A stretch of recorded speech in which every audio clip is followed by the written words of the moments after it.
Reviewing the scientific literature to answer your questions about gender diversity, this is Classroom Psychology. And now here's your host, Dr. Cora Sargent. Hello everybody and welcome to Classroom Psychology. I'm your host Cora. Thanks so very much for joining me. You are very, very welcome here. Let's get together and see if we can't understand a bit more about gender diversity together. And this week, as with every time we come together, I think we're going to do this fortnightly, so every other week we're going to come together and ask a question that is posed by our dear listener often. Well, probably not listening, let's face it, Suella Braverman's not going to be listening to my podcast. But, who knows?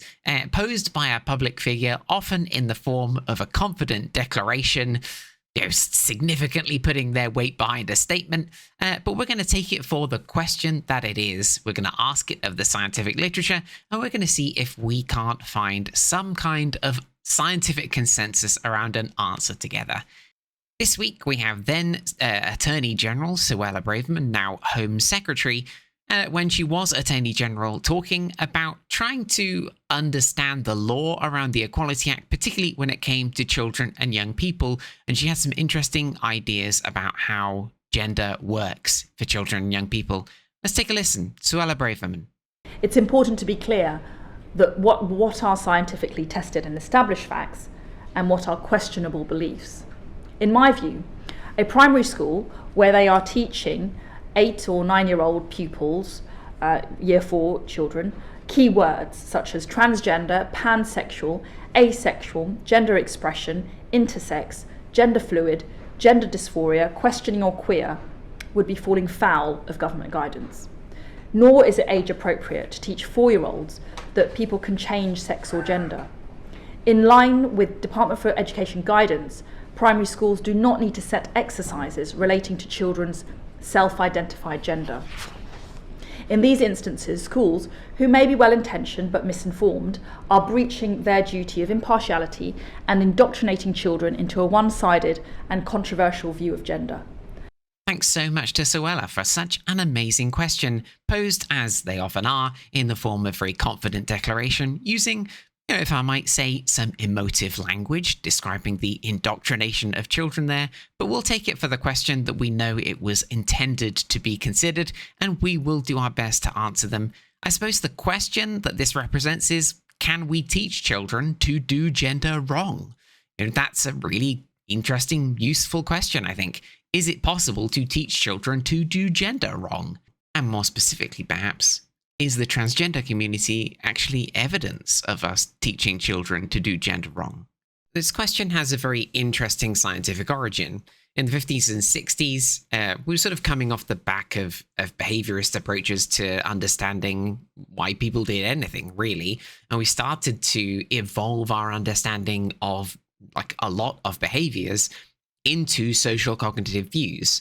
And the social cognitive views of behavior effectively suggested that people were motivated to achieve goals and could learn from other people. So they wouldn't only learn from the outcome of their own behaviors in pursuit of those goals.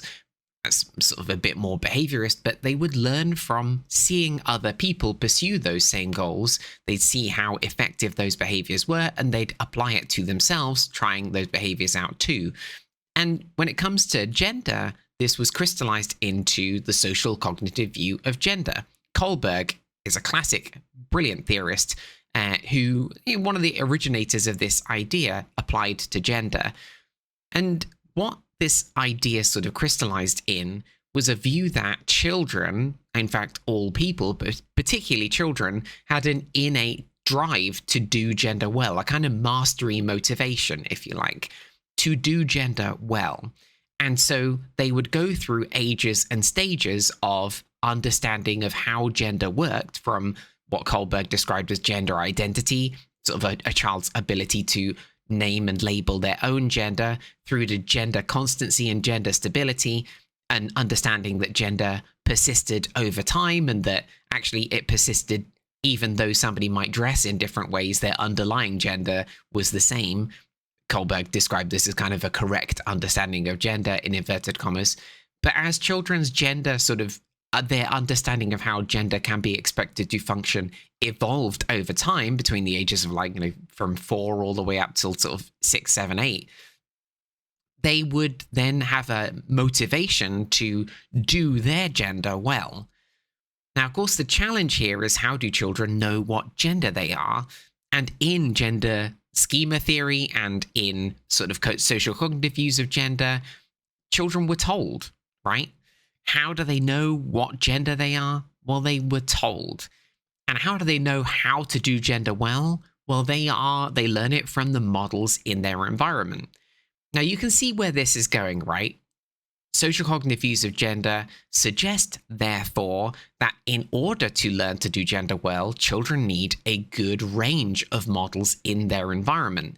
They need masculine and feminine models to be able to understand how to do gender well. How do I be a good man in the world? Well, I look to my dad. How do I be a good woman in the world? Well, I look to my mum. And this, you can see where this is going, right? Like, it privileges a sort of nuclear family. It privileges kind of parenting that's both masculine and feminine, as both men and women in the parenting dyad. And that's not ideal in and of itself. But we'll come to the challenges to this idea in a moment. But this is the fundamental notion, right? That children learn from their environment how to do gender well. Now, this evolved through Bem and Martin and Halverson. Bem in the mid to late 70s, kind of invented essentially gender schema theory. Now, schema theory, you may well have come across before, the notion that we have little bubbles of knowledge that sort of contain all the relevant information about a particular domain. They're sort of connected to each other, and we populate those little bubbles of knowledge with information drawn from our environment and our understanding. And when it comes to gender schema theory, Bem hypothesized that we had schema for gender. Sandra Bem, legendary feminist researcher, understood something that I think nobody really appreciated in the mainstream sphere. It never really took off in the public zeitgeist. And I think the reason it didn't take off in the public zeitgeist is because it challenged prevailing homophobic winds, essentially. Bem said that it wasn't about kind of male and female schema so much, but about masculinity and femininity. And Bem suggested that actually it is possible for people to be sort of cross-gender identified, to have a gender sort of schema of femininity that they felt more connected to themselves than masculinity, even if they were assigned male at birth. She was also one of the first people to kind of suggest that people can be both masculine and feminine in a sort of position she described as androgynous, and they could be neither masculine or feminine, a position she described as undifferentiated, but in modern terms we might describe that as a kind of non-binary position, a position of gender that sort of sits well outside of either masculinity or femininity.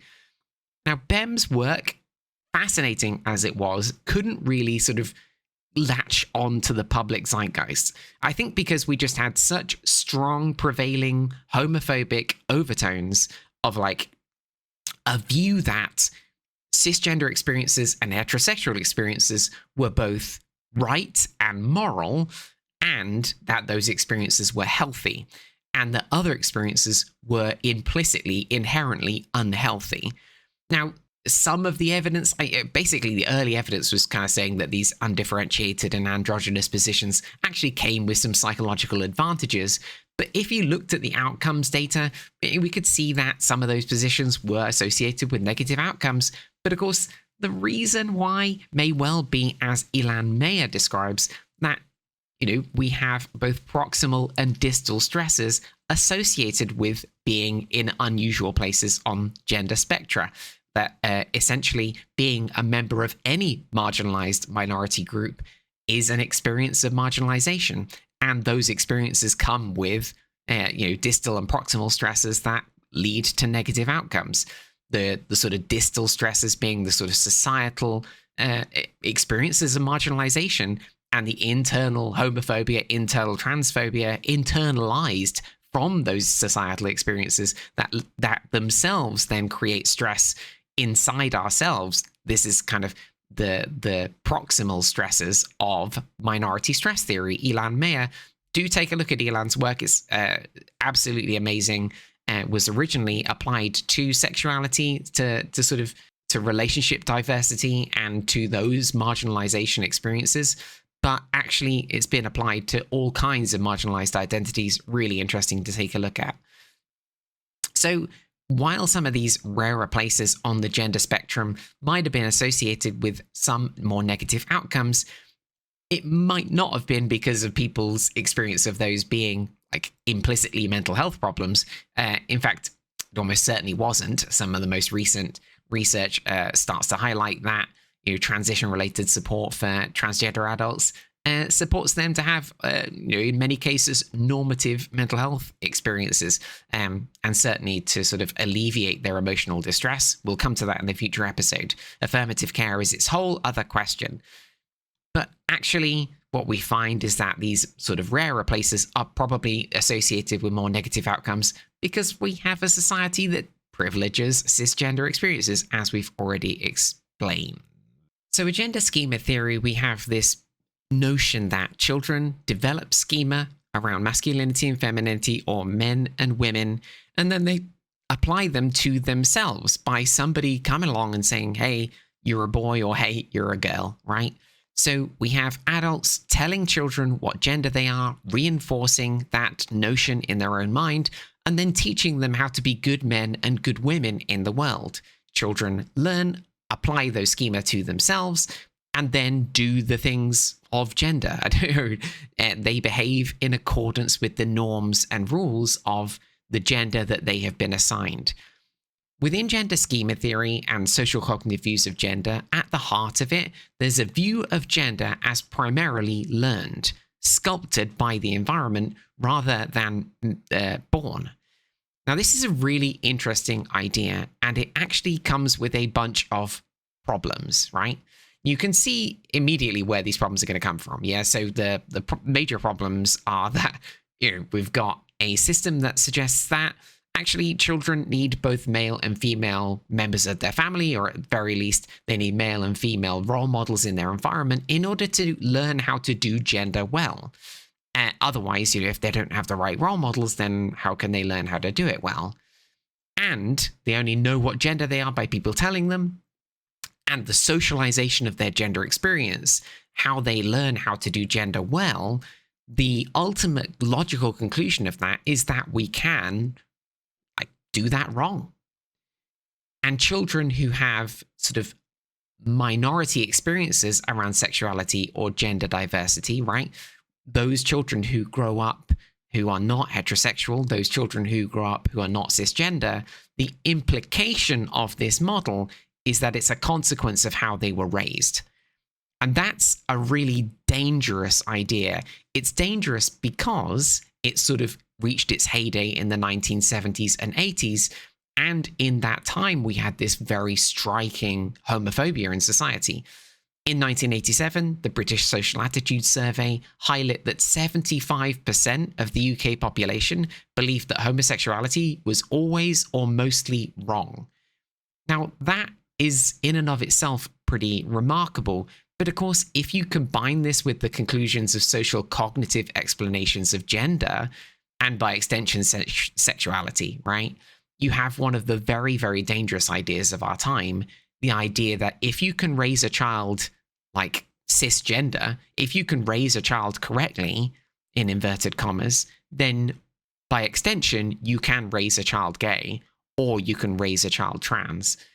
And given the moral superiority in the public zeitgeist of heterosexual and cisgender experiences, there might be an impulse to protect, in inverted commas, children from those outcomes by changing how children are raised and by ensuring that through public policy, we can socially mandate gender and sexuality diversity, like sexual and gender diverse experiences. We can mandate those out of existence. And this set the context for Section 28 in 1988, right? Psychology was sort of, I think people like Sandra Ben were trying to say, actually, these marginalized experiences, these unusual experiences on the gender spectrum are kind of okay, but the voice never really was able to reach the public. It wasn't able to inform public policy in the same way because the prevailing winds of homophobia were just too strong. So in 1988, we had Section 28. For those who don't know, Margaret Thatcher and her government a Conservative government, 1988, put in place a law that prohibited, in inverted commas, the promotion of homosexuality as a pretended family relationship, end quote. Amazingly, Margaret Thatcher stood in front of a Conservative Party conference and said the following. In fact, I'm going to grab up Margaret Thatcher's voice here so that you can hear exactly what she says and the applause with which that kind of message is received. I want you to listen out here. Margaret Thatcher's, the point that Margaret Thatcher is making, and I want you to see if you can see any parallels between that and Attorney General Suella Braverman's comments. Here is Margaret Thatcher. Children who need to be able to express themselves in clear English are being taught political slogans. Children who need to be taught to respect traditional moral values are being taught that they have an inalienable right to be gay. And children who need encouragement, and children do so much need encouragement, as so many children, they are being taught that our society offers them no future. All of those children are being cheated of a sound start in life. Yes, cheated. Children who are being taught they have an inalienable right to be gay are being cheated of a sound start in life. That's an amazing thing to hear now. But it's not wildly dissimilar from the ideas that, Suella Braverman is sort of talking about here. The notion that schools, by talking about gender diversity, are indoctrinating children into a one-sided view of gender. And, Margaret Thatcher saying the same thing, that we need to be protecting children from sexual diversity because we're making more of them confused, and potentially we're teaching them that they have an inalienable right to be gay, which of course they do. And they don't have a choice, right? This is something that we have moved on in sexuality very heavily in the public zeitgeist. We understand that sexuality is something that people discover. It's not something that people forge through their experience. While it's possible that people might discover new components of their sexuality over time, maybe it even might evolve for people over time, it's not something over which we have any real control. You cannot raise a child straight and you cannot raise a child gay. We've moved far away from that. But in the 1980s, this law, and by the way, the 1990s and the 2000s, early 2000s, the law was only repealed in 2003, and the legacy of it still, I would argue, sort of sits in British culture and British school culture today.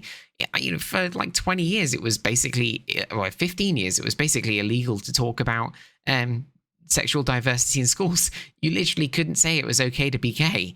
People, LGBT plus, QIA plus teachers couldn't talk about their own experiences in school without falling foul of that law. And of course, many of us grew up in that era. I was in school during that time. I had no idea that it was unlawful to talk about sexual and gender diversity. All I knew was that I was being horrendously bullied for being too feminine. I was horrendously bullied, and teachers couldn't intervene because they didn't want to be seen as, effectively promoting homosexuality in schools. So I had tons of teachers who just didn't intervene when I was going through bullying for like 10, 15 years. No joke. I had to move schools because, I was being me in the world, and I had no idea that my way of being, what was wild for me was that when I was growing up, I was bullied for being too feminine. People thought I was gay, and I was called every homophobic slur you can imagine, but poof was their favorite.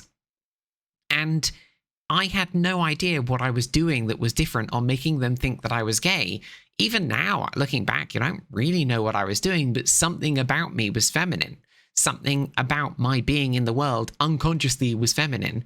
even at such a young, tender age, I was sort of being me in the world, and it was falling foul of, these cis-normative, heteronormative rules and norms of the environment that, again, gender diverse folk, even people, LGBTQIA plus folk in complete as a huge community, all of us fall foul of transgressing those norms just by being ourselves in the world.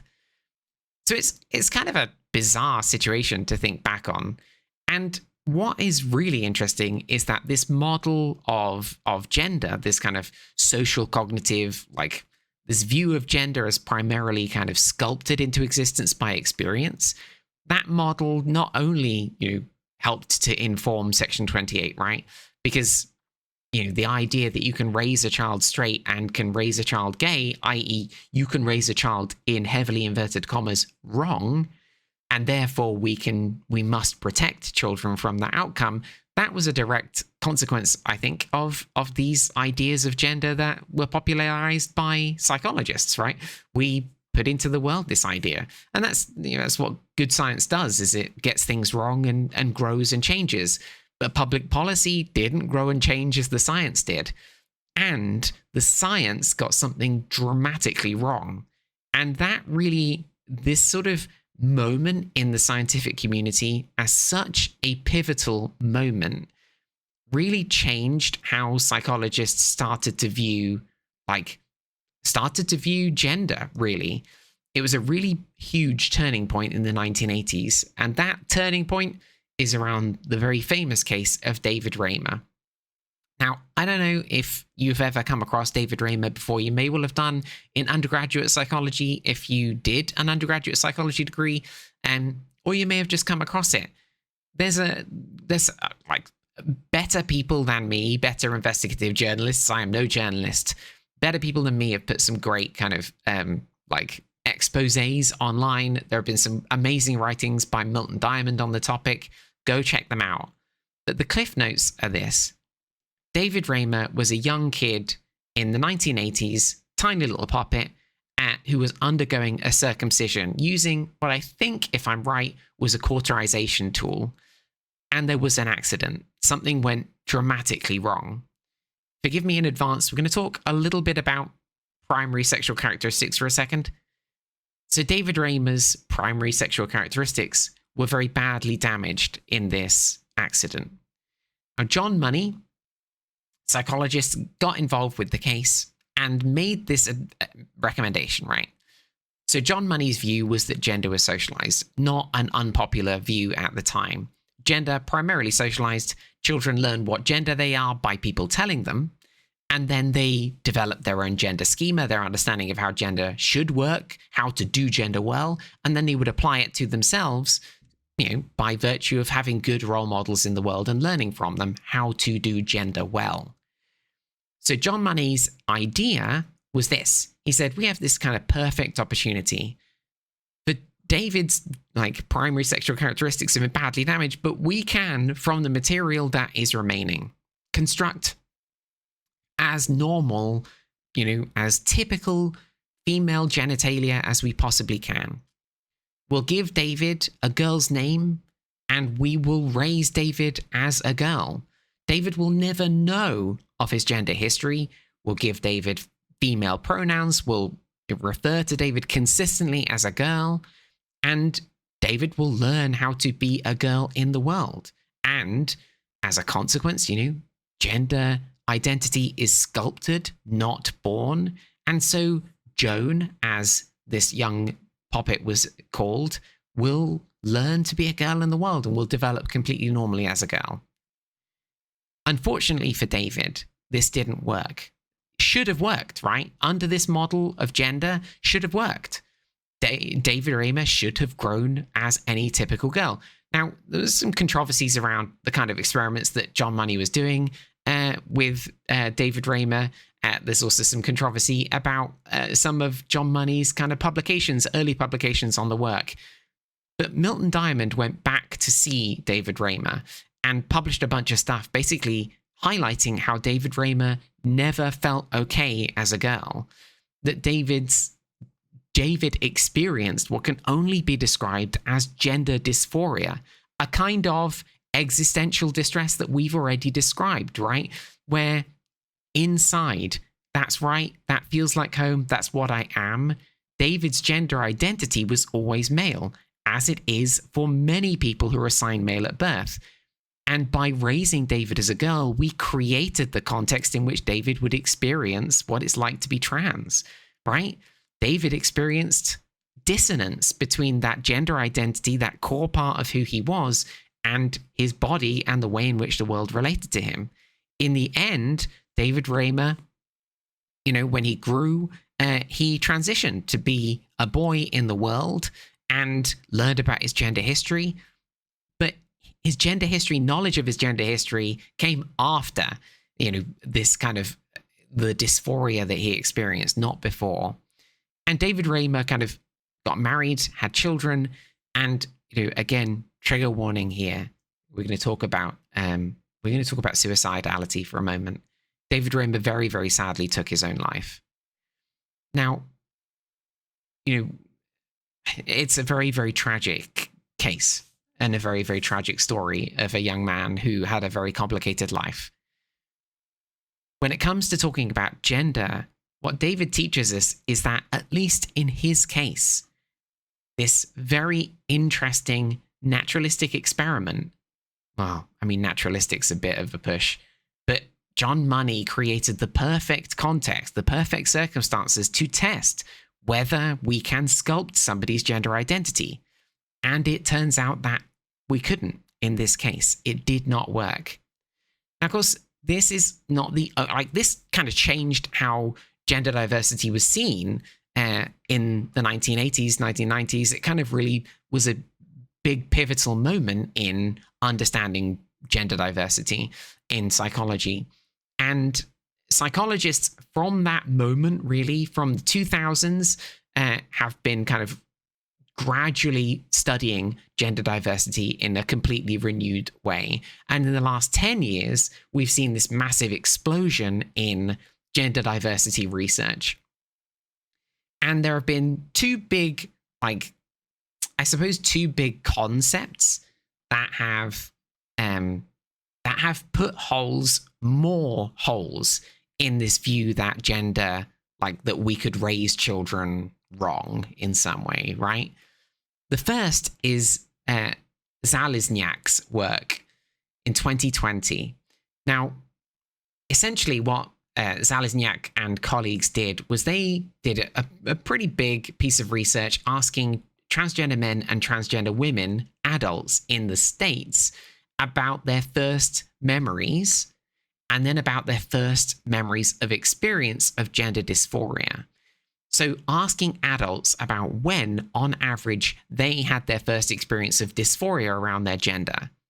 And this is a fascinating piece of research in and of itself, but it is no surprise to the transgender community.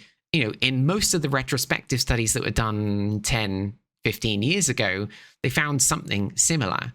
But this is a very recent, very modern, kind of bit more high quality piece of research.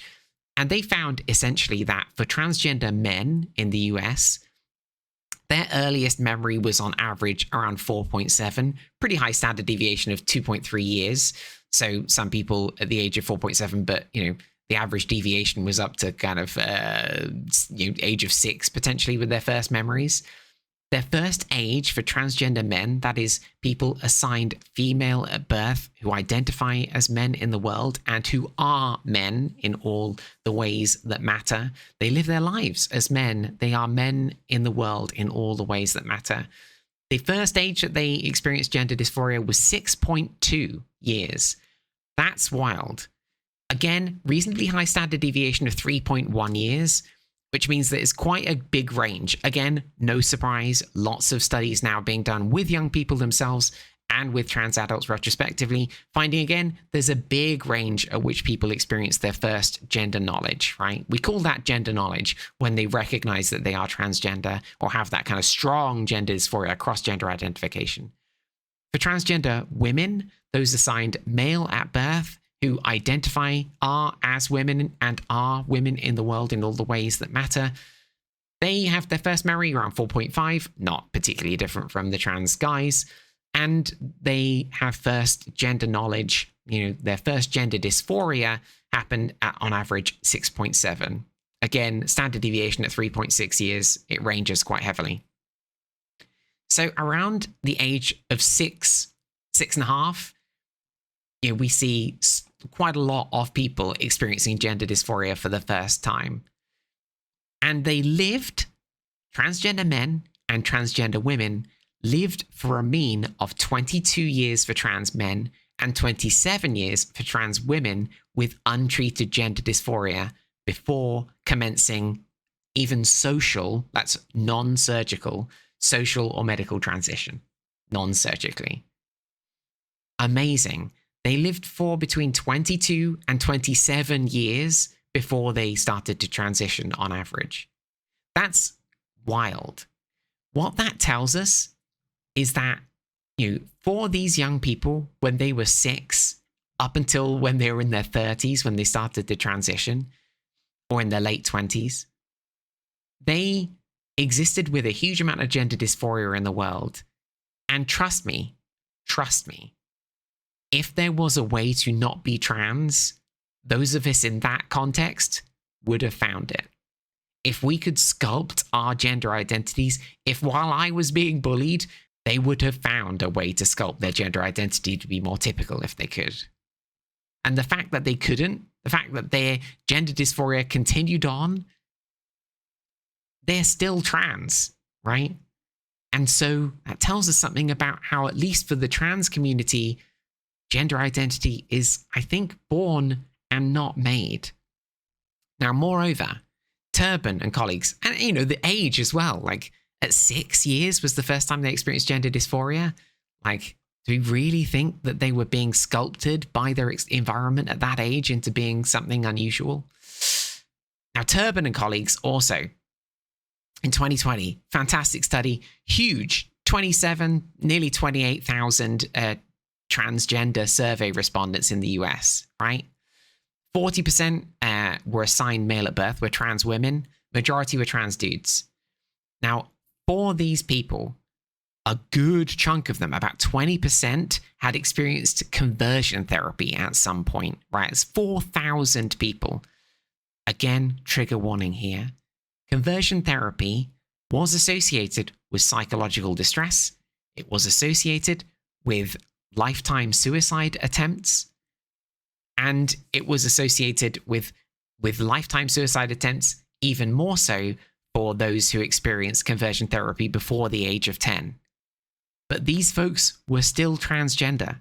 They'd been through conversion therapy and they were still transgender. You know what this tells us? It tells us again, for the trans community, gender is born and not made. Much like sexuality, I would suggest we cannot sculpt gender identity, at least for this community.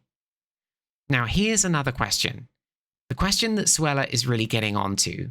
There are two other points that we need to be focusing on. We're not going to be able to do them today, but we will come to them. They're legitimate questions. One is, okay, for the trans community, maybe gender identity is, more fixed. Maybe it's more like it doesn't get sculpted. But for those people who are not trans, is there a possibility that we might make more people confused by having sort of more public acceptance of the trans community, or by having friends who are more trans, or by having family who are more supportive of the idea they might be trans? Is there a possibility that we could be making more people trans through those experiences? That's a legitimate question we're going to have to come to. And the other question is about the kind of, there seems to be a bit of an overrepresentation of autism in the out transgender community, right? Not necessarily, bearing in mind that this is in the out transgender community, right? There does seem to be an overrepresentation there. And we seem to be having a lot of, in the Netherlands and in the UK, this sort of uptick of transgender boys, those who were assigned female at birth, who identify as boys in the world, there seems to be an uptick of those in adolescence looking for transition-related healthcare. Now, we need to understand all of these to be able to understand the answer to Suella's question in full. But for the time being, I think we've got a pretty good answer here around the trans community proper. By trying to create a context where we don't talk about gender identity in schools, we create a context in which the transgender community has no language to describe their experience. We put them at risk of, being unable to find a community in the world, and by creating a world in which we privilege cisgender and heterosexual experiences, we create a world of boundaries that trans folks have to transgress just to exist in the world. If we talk about gender diversity in schools, then these trans folks who, on average have their first experience of gender dysphoria at age 6 or 7, and are many of them experiencing gender dysphoria into adolescence, if we can talk about gender diversity, then we can start to create a world in which these young people can understand and describe their own experiences. And honestly, having a language to describe your own experience and then share that experience and realize that there are other people out there around you with a similar experience, really, that's the first step to creating a world where these folk can find a place to belong. And belonging is a fundamental human need. Thanks so very much for joining me. This is Classroom Psychology. Together, let's create a world where everyone can find a place to belong.